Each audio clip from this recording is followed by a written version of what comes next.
Welcome, everyone. I'm excited to kick off our presentation today. Our topic is poetry, the fun way to use words. We'll explore how poetry makes language playful and expressive. In the next few slides, we'll look at what poetry is, its different forms, and how you can enjoy creating your own poems. Let's get started and have some fun with words. Let's take a look at the contents of this presentation. First, we're going to explore what is poetry. We'll then move through some of the essential elements that make up poetry, like rhythm and sound.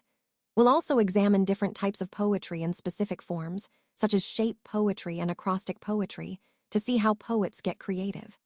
Additionally, we'll discuss figurative language, which adds depth and imagery, and the overall poetry form that guides how poems are structured.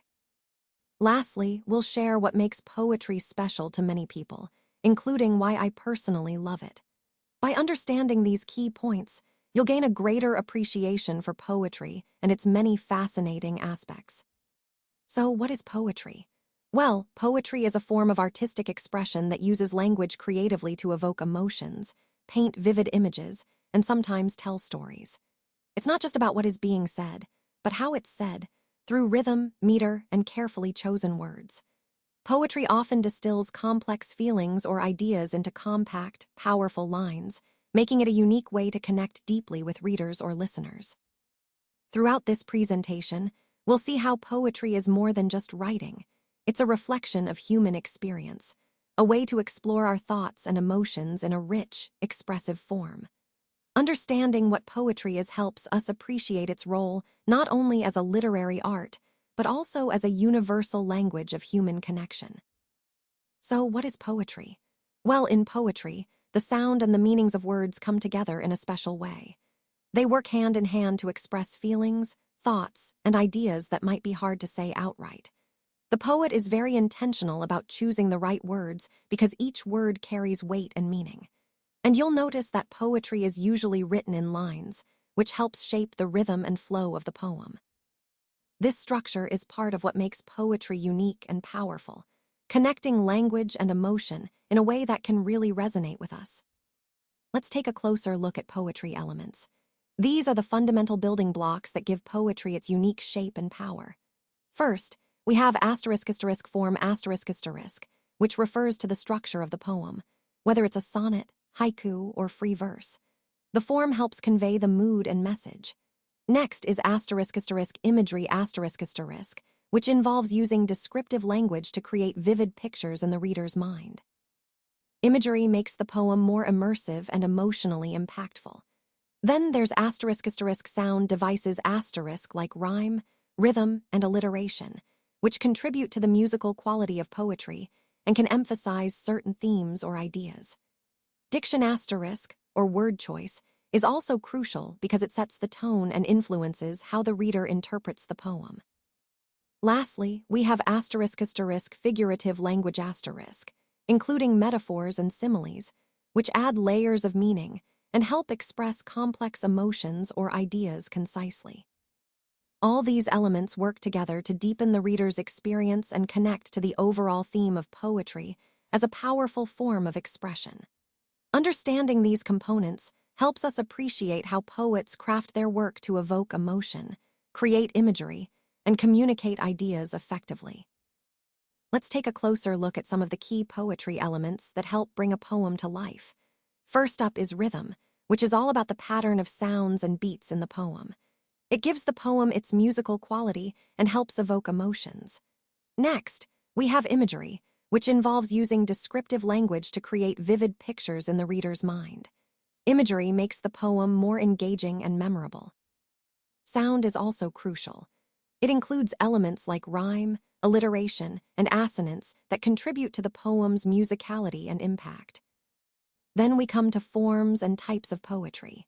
These refer to the structures and categories that poets use to shape their work, from traditional sonnets and haikus to free verse. Understanding these elements helps us appreciate how poets craft their messages and influence our emotional response. Connecting these points to the overall theme, recognizing these elements allows us to analyze and truly appreciate the artistry behind poetry. They're the building blocks that give poetry its power and beauty. Let's talk about rhythm. Rhythm is a fundamental concept because it shapes how we experience the flow of music or speech. It's all about the pattern of beats and accents that create a sense of movement and energy. When we understand rhythm, we can better connect with the emotion and message behind what we're listening to or creating. It's not just about timing, it's about how those timings interact to keep us engaged. In the context of our overall presentation theme, rhythm helps us see how structure and timing influence perception and effectiveness. Whether in communication, performance, or design, rhythm guides us and our audiences through a seamless experience. Recognizing the importance of rhythm allows us to craft more compelling and memorable content. So, mastering rhythm is really about mastering the way we engage others through timing and flow. Let's talk about rhythm. Rhythm is essentially the flow of the beat within a poem. It's what gives poetry that musical quality we often associate with song or music. The rhythm can feel fast or slow, and that choice usually depends on the mood or the subject matter of the poem. For example, a lively, energetic poem might have a quick, upbeat rhythm, while a more somber or reflective piece might have a slower, more deliberate pace. To measure rhythm, we often look at something called meter, which involves counting the beats in each line. This helps us better understand the poem's structure and how it influences the overall feel. So, rhythm is really a key element that helps bring a poem to life and connect emotionally with the reader. Let's take a closer look at this rhythm example. As you can see here, the way the rhythm is structured really highlights the importance of timing and pattern in our overall message. Notice how the beats create a flow that guides the listener seamlessly through the content. This example underscores how rhythm isn't just about music. It's a powerful tool for engaging your audience and emphasizing key points. Throughout this presentation, we've been exploring how rhythm can shape perception and understanding, and this example ties everything together by illustrating its practical application. Keep this concept in mind as we move forward, because mastering rhythm can truly elevate your communication skills. Let's take a closer look at this rhythm example. What we're seeing here is a practical illustration of how rhythm works in music. Notice how the pattern creates a sense of movement and momentum, guiding our ear through the piece. The key point to remember is that rhythm isn't just about keeping time. It's about creating a feeling, a groove that engages the listener. This example connects to our overall theme by showing how rhythm forms the foundation of musical expression, driving the energy and emotional impact of a performance. By understanding and mastering these rhythmic patterns, we can enhance our ability to communicate through music effectively. Now, let's focus on sound. Sound plays a crucial role in how we experience and interpret content. It's not just about audio quality, but also about how sound enhances the message we're trying to convey. For example, background music, sound effects, or even the tone of voice can influence emotions and engagement. When used effectively, sound helps reinforce key points and creates a more immersive experience for our audience. This ties into the overall theme of communication. It's about creating a multi-sensory connection that leaves a lasting impact. So, in designing our presentations, we should pay close attention to sound elements to ensure they support and amplify our message. Let's talk about sounds in poetry, because writers really love to play with them to make their work more engaging. One of the key sound devices is rhyme, which is when words sound similar at the end, creating a musical quality. Then there's alliteration, where the same initial consonant repeats in nearby words, giving a rhythmic feel. We also have the concept of sizzle, which is the sharp, energetic sound that adds excitement. Think of words like buzz or pop. Repetition is another important device, used to emphasize a point or create a rhythm by repeating words or phrases. Onomatopoeia is also fascinating. It's when a word sounds like the noise it describes, like bang or clang, helping the reader hear what's happening.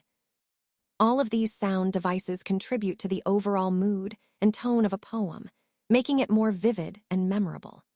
They connect to our theme of how poets craft their language to evoke emotions and draw the reader in through sound. Rhyme are words that end with the same sound, which makes them easy to recognize and remember. For example, think of the classic Cat in the Hat.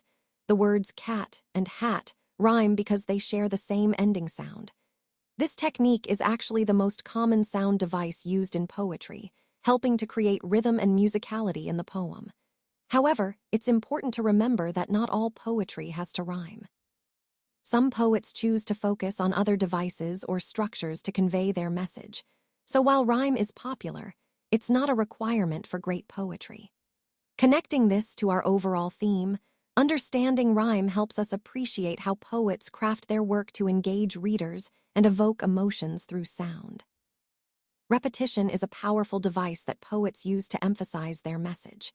It happens when they repeat words, phrases, or even entire lines within a poem.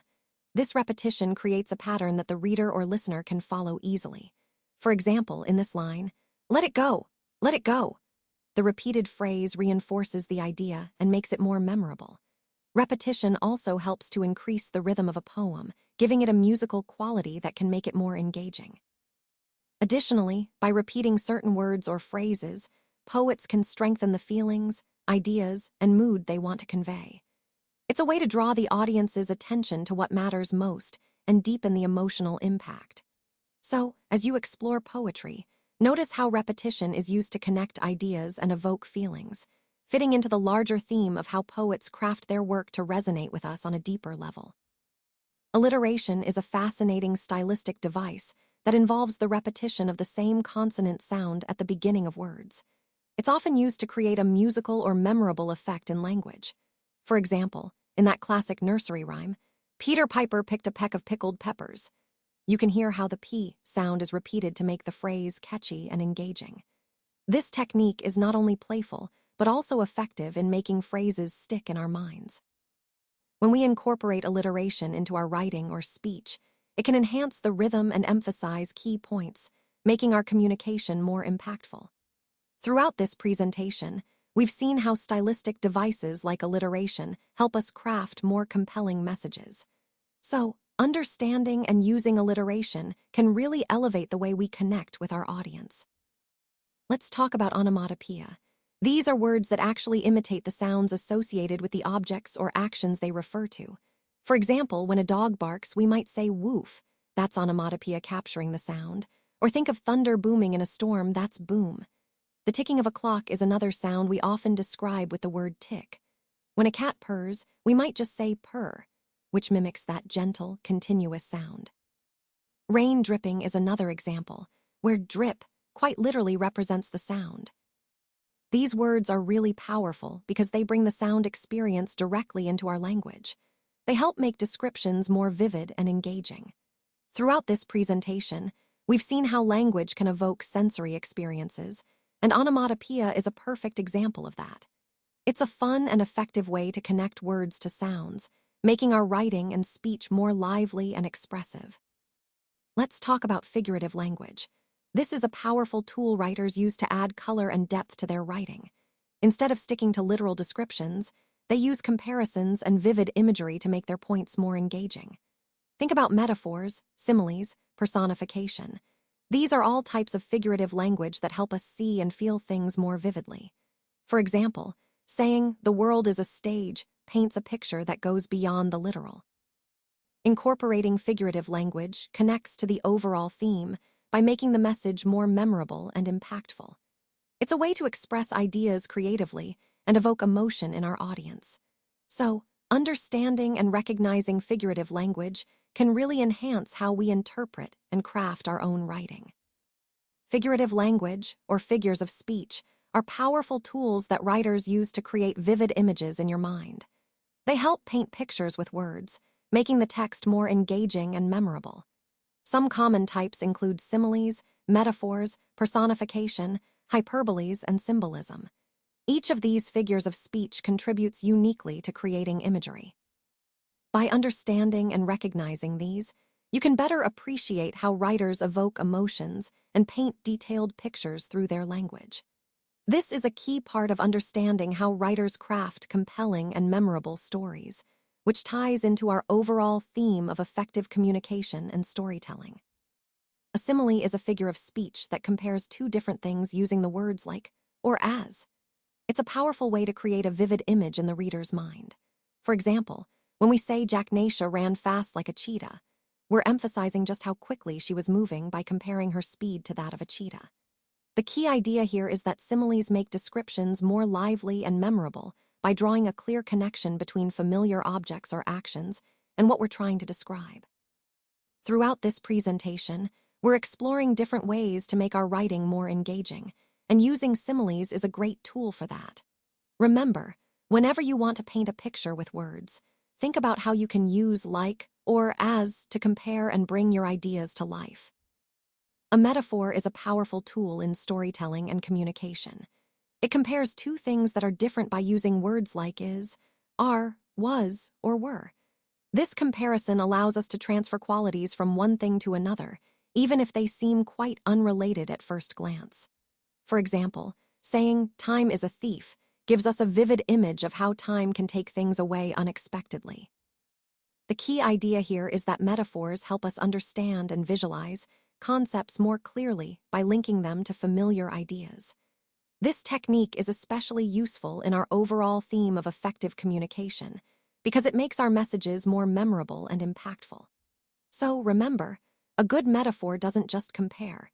It enriches our understanding by giving new meaning to what we're trying to express. Let's look at some more examples of metaphors.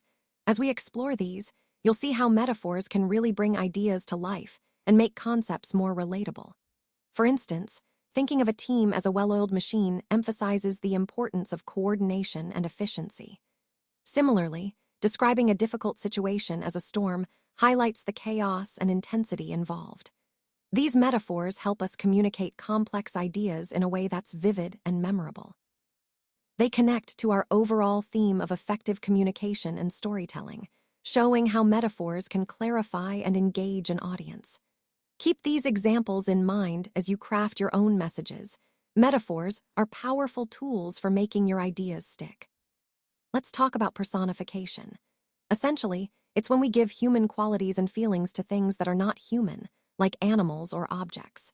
For example, when we say the wind howled or the flowers danced, we're using personification. It helps us make descriptions more vivid and engaging. By attributing human traits, we can create a stronger emotional connection with the audience or reader. This technique is especially useful in storytelling, poetry, and advertising.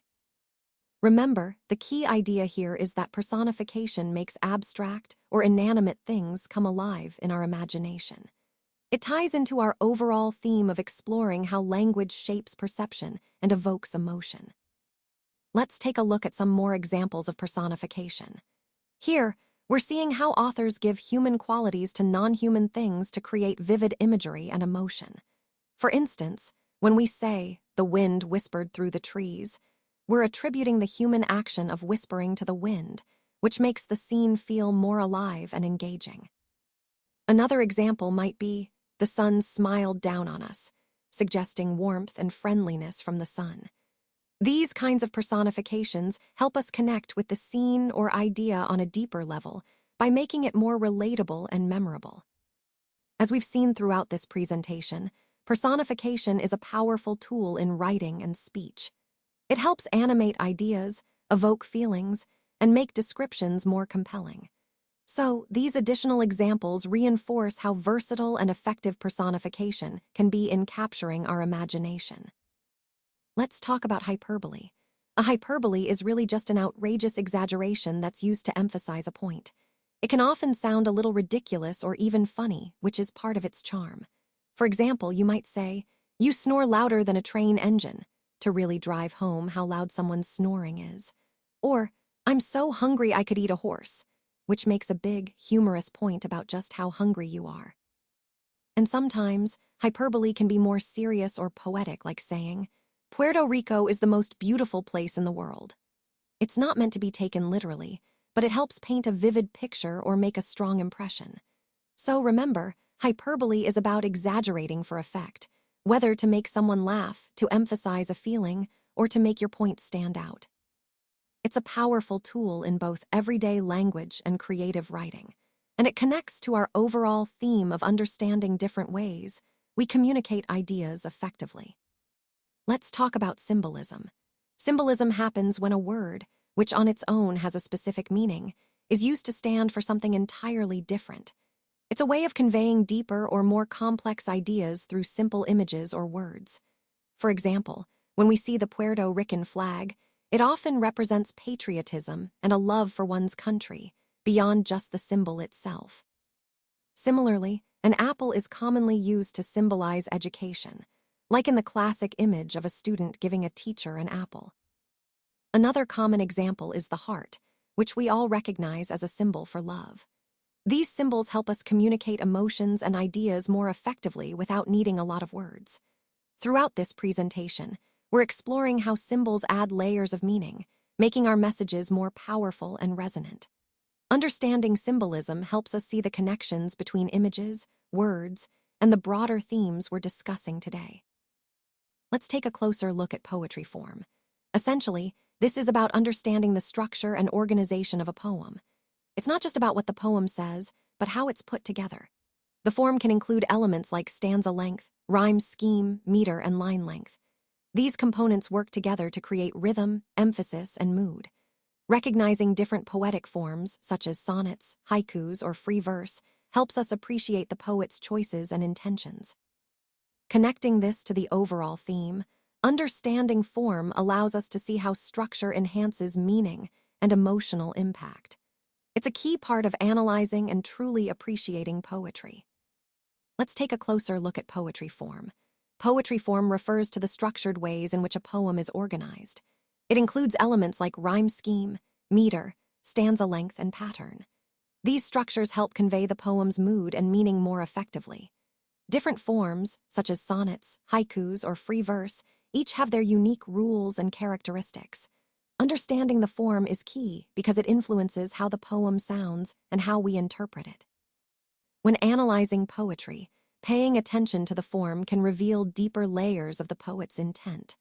So, in the context of our overall theme, recognizing different poetry forms enriches our appreciation of how poets craft their work to evoke emotion and meaning. Let's talk about the structure of poems. Most poems are written in lines, which are the basic building blocks of a poem. Each line can express a thought or image, and together they create the overall rhythm and flow. Now, when a group of lines comes together, we call that a stanza. Think of a stanza as a paragraph in a poem. It's a way to organize ideas and give the poem a sense of structure. Stanzas are important because they help separate different ideas or themes within the poem, making it easier for the reader to follow along. So remember, lines are the individual units, and stanzas are the groups of lines that help shape the meaning and rhythm of the poem. This organization is crucial to understanding how poetry communicates ideas effectively. Let's take a closer look at the different types of poetry. There are several forms, each with its own unique style and purpose. For example, sonnets are structured poems with a specific rhyme scheme and meter, often exploring themes of love or philosophy. Haikus are much shorter, originating from Japan, and focus on capturing a moment or feeling with just a few words. Free verse poems don't follow a strict pattern or rhyme, giving the poet more flexibility to express ideas naturally. Understanding these types helps us appreciate the diversity and richness of poetry as an art form.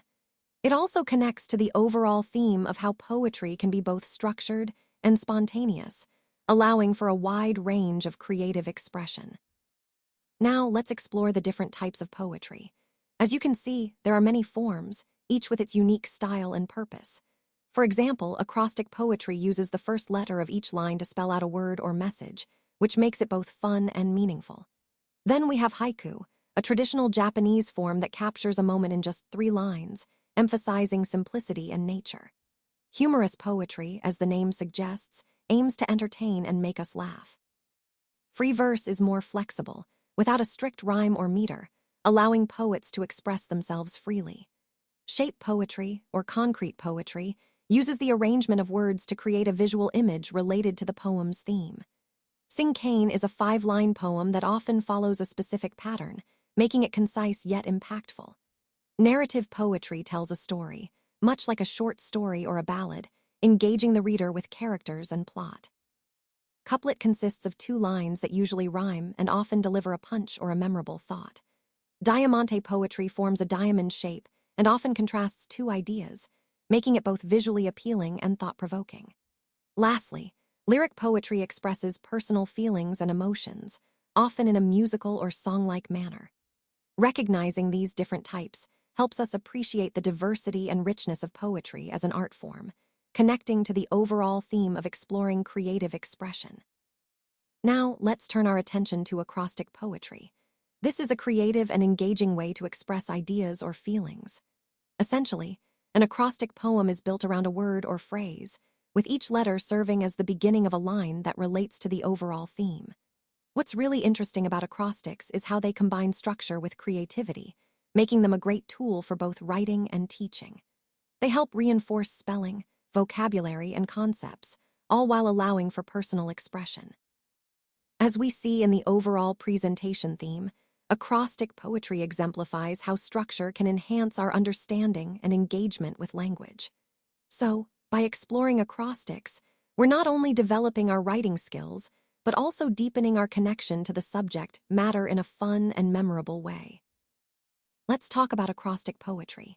This is a fun and creative way to express ideas using words. The key feature of acrostic poetry is that the first letter of each line or stanza spells out a word or message vertically. This technique helps to emphasize the main theme or concept you're exploring. It encourages both writers and readers to think about the connection between the structure and the content. When creating an acrostic poem, it's important to choose a word that captures the essence of your message. This method connects well to our overall theme of creative expression and effective communication. It shows how structure can enhance meaning and engage the audience in a unique way. Let's take a moment to explore shape poetry. Shape poetry is a creative form where the layout of the words forms a specific shape that complements the poem's theme. It's a way to engage readers visually as well as through the words themselves. The key idea here is that the visual presentation enhances the meaning and emotional impact of the poem. When done well, shape poetry can make the message more memorable and powerful. This technique connects to our overall theme of innovative expression in poetry, showing that poetry isn't just about the words, but also about how those words are presented. It invites us to think beyond traditional formats and consider how visual elements can deepen our understanding and enjoyment of poetry. So, in essence, shape poetry combines artistry with language, making the experience richer for both the creator and the reader. Shape poetry is a really interesting form of poetry, where the poem actually takes the shape of the object it describes.